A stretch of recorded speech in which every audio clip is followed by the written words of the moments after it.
Ferry Irwandi, berani lawan TNI demi rakyat. Buat kamu yang baru mampir, jangan lupa tekan tombol subscribe dan juga nyalakan loncengnya supaya mendapatkan update-update terbaru seputar kripto dan AI. Ini kisah nyata di balik layar. Ada kisah-kisah yang hanya bisa kita dengar. Ada keberanian yang hanya bisa kita lihat. Dan di balik layar panggung demokrasi kita, ada pertarungan-pertarungan sunyi yang menentukan masa depan. Hari ini, kita akan membongkar satu pertempuran yang paling menarik, paling berisiko, dan paling penting. Pertempuran seorang pria yang berani berdiri melawan institusi negara terkuat. Siapakah dia? Mengapa dia melakukannya? Dan apakah dia benar-benar berjuang demi kita, demi rakyat?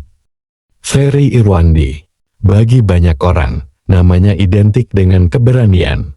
Seorang aktivis dan konten kreator yang berani menantang narasi-narasi mainstream. Melalui platformnya, Malaka Project, dia bukan hanya berbicara, dia mengedukasi. Dari masalah ekonomi, korupsi, hingga isu-isu politik yang sering dihindari. Ia berhasil menjadi suara yang dipercaya, karena ia berbicara dengan data, dengan logika, dan dengan bahasa yang dimengerti oleh kita semua. Tapi, keberanian ini akan membawanya ke dalam sebuah pertarungan yang tidak pernah ia duga. Pertarungan ini berawal dari sebuah kritik. Bukan kritik biasa, tapi kritik yang menyentuh salah satu institusi paling kuat dan paling dihormati di negara ini, Tentara Nasional Indonesia.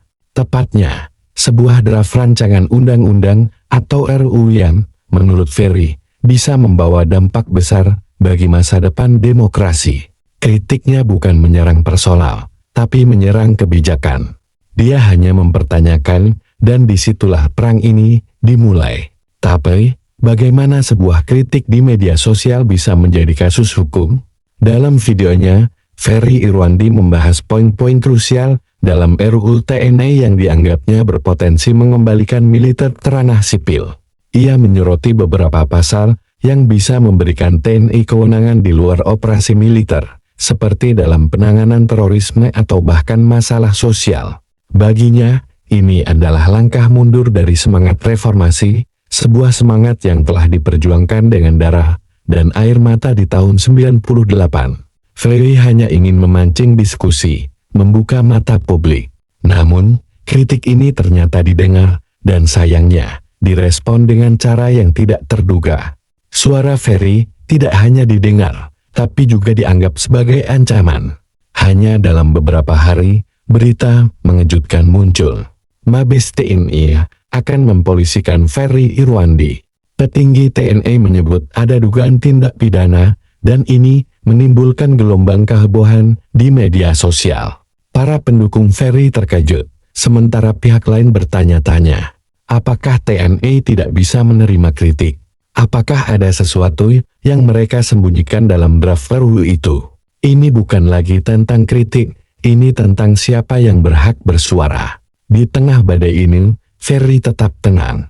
Melalui media sosialnya, ia merespons dengan tegas. Saya tidak lari kemana-mana, Jenderal, begitu katanya.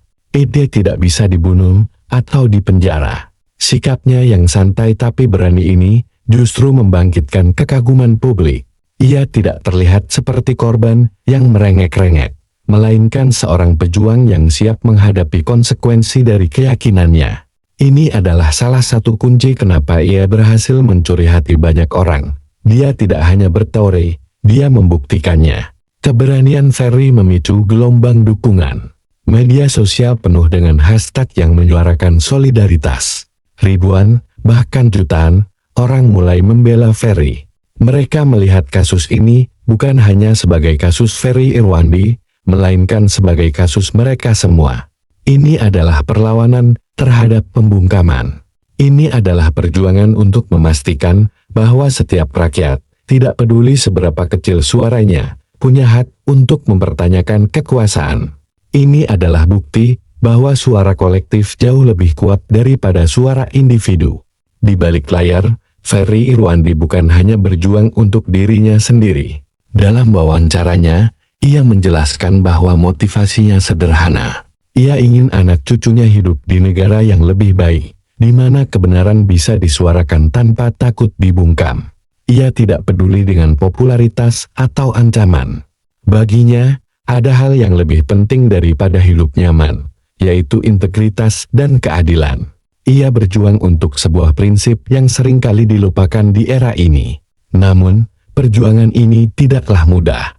Di balik layar, ada kekuatan-kekuatan yang jauh lebih besar dari yang bisa kita bayangkan. Ada jaring-jaring kekuasaan yang saling melindungi. Dan kasus seperti ini seringkali dimanfaatkan untuk mengirimkan pesan kepada publik. Jangan macam-macam. Ini bukan hanya tentang Ferry Irwandi, ini tentang sebuah sistem yang ingin memastikan bahwa tidak ada lagi suara-suara yang mengganggu stabilitas mereka. Tapi, apa yang mereka sebut stabilitas, bisa jadi adalah ketidakadilan bagi kita. Lalu, bagaimana kisah ini berlanjut di balik layar? Ada bisik-bisik yang mengatakan ada tekanan dari berbagai pihak. Ada juga yang mengatakan ada pihak-pihak yang berusaha menjadi mediator, menengahi konflik ini. Namun, yang paling menarik adalah bagaimana Ferry Irwandi menghadapi semua ini. Ia tidak panik, ia tidak lari. Ia justru menggunakan momen ini sebagai panggung untuk mengedukasi lebih banyak orang tentang pentingnya kebebasan berpendapat. Ia mengubah ancaman menjadi kesempatan. Di tengah ketidakpastian, Ferry Irwandi justru kembali ke akarnya, edukasi. Ia membuat konten-konten baru yang menjelaskan hak-hak konstitusional kita sebagai warga negara. Ia mengingatkan kita bahwa kebebasan berpendapat adalah hak yang dijamin oleh UUD di tahun 1945. Ia menggunakan kasusnya sendiri sebagai studi kasus untuk mengajarkan publik bahwa kita punya hak untuk bertanya dan mempertanyakan.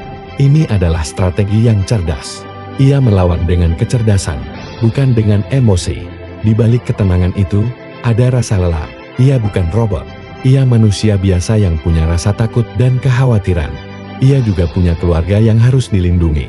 Namun, ia memilih untuk terus maju. Ia tahu bahwa, jika ia mundur, ini akan menjadi presiden buruk bagi aktivis dan kreator konten lainnya. Ia tahu bahwa pertarungan ini bukan hanya untuk dirinya, tapi untuk kita semua, untuk masa depan demokrasi yang lebih sehat. Ini adalah ujian bagi sistem hukum kita. Apakah hukum akan berpihak pada kekuasaan atau pada kebenaran?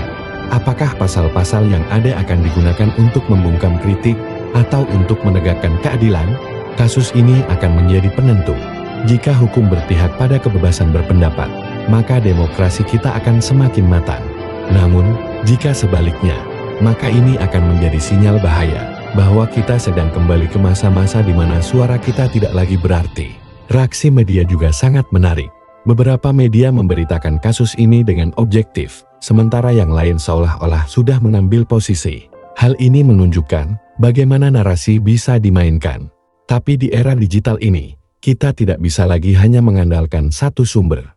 Kita harus menjadi wartawan untuk diri kita sendiri. Kita harus memverifikasi informasi dan mencari tahu fakta di balik semua narasi yang ada.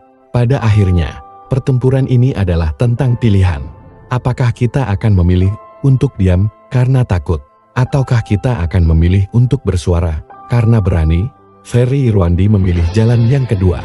Dan ia melakukannya bukan untuk ketenaran, tapi karena ia percaya pada sebuah prinsip bahwa rakyat berhak tahu.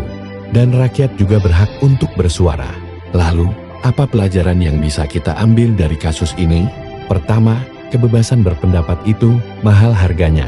Ia bukan hak yang bisa kita dapatkan dengan gratis, ia adalah hak yang harus terus diperjuangkan. Kedua, media sosial bisa jadi alat yang kuat. Ia bisa jadi panggung untuk menyuarakan kebenaran, tapi juga bisa jadi jebakan yang berbahaya. Ketiga, solidaritas adalah kekuatan bersama-sama. Suara kita bisa menjadi badai yang tidak bisa dihentikan. Ferry Irwandi mungkin hanya satu orang, tapi perjuangannya telah menginspirasi jutaan orang. Ia telah membuktikan bahwa satu orang yang berani bisa memicu gelombang perubahan. Ia telah membuktikan bahwa keberanian itu menular. Dan ia telah membuktikan bahwa perjuangan ini, pada akhirnya, adalah perjuangan kita bersama. Perjuangan demi rakyat. Kisah ini bukanlah yang pertama, dan kemungkinan besar bukan yang terakhir. Sejarah telah mengajarkan kita bahwa setiap kali ada perjuangan untuk kebebasan, selalu ada pihak yang mencoba membungkamnya. Tapi, sejarah juga mengajarkan kita bahwa pada akhirnya, kebenaran akan menang. Dan suara rakyat tidak bisa dibungkam selamanya. Lalu, apa peran Anda dalam kisah ini? Anda bisa menjadi bagian dari perubahan. Dukunglah mereka yang berani bersuara. Bagikan informasi yang benar. Jadilah warga negara yang kritis, yang tidak takut bertanya, dan yang tidak takut bersuara. Karena masa depan demokrasi kita ada di tangan kita semua. Ferry Irwandi berani lawan TNI, demi rakyat. Apakah ini akhir dari kebebasan berpendapat? Jawabannya ada di tangan kita. Sampai jumpa di kisah selanjutnya, tetap berani, tetap kritis.